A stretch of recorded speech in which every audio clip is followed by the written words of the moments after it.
Hello, as you can see, I have created a small portion of the mind map here for Turkey.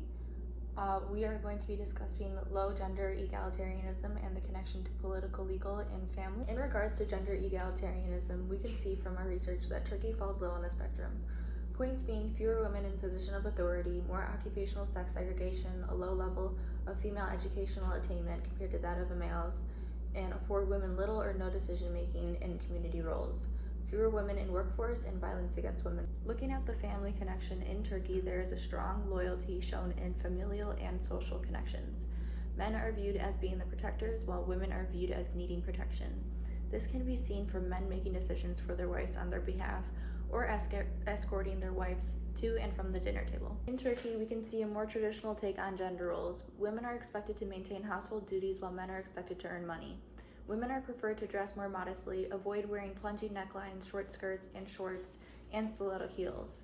This includes makeup to be modest. In Turkey, there is an undeniable discrimination against women when it comes to domestic violence and sexual assault.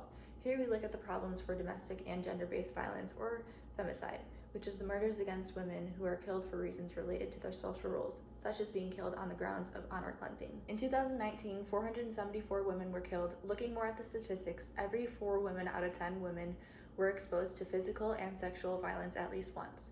We gain hope for this issue as a new penal code with a higher and more strict sentencing for sexual assault cases was made.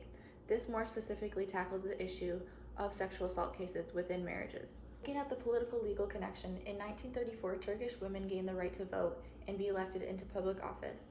The Turkish women's access to decision-making and political representation is low, however.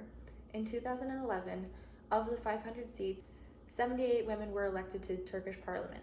In addition, of the 2,948 mayors in Turkey, only 27 account for being women. Backpacking off this, in Turkey, women are seen as not having the same amount of freedom and safety as men do. In the year 1997, on March 22nd, an amendment on Civil Code Article 153 allowed women to carry their own surname along with their husbands. Although this is legally recognized, it is still a problem for married women to carry their own surname.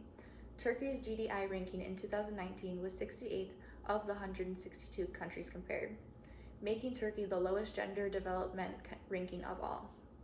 When looking at the working area and the gender gap between income, we can see a report done in Turkey in 2019 say the average income of a woman's was 47% of a man's income.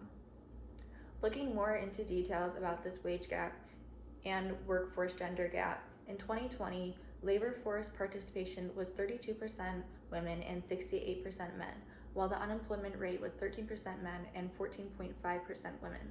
Now that we have some facts about the connections of gender egalitarianism in Turkey, let's move over to low uncertainty avoidance.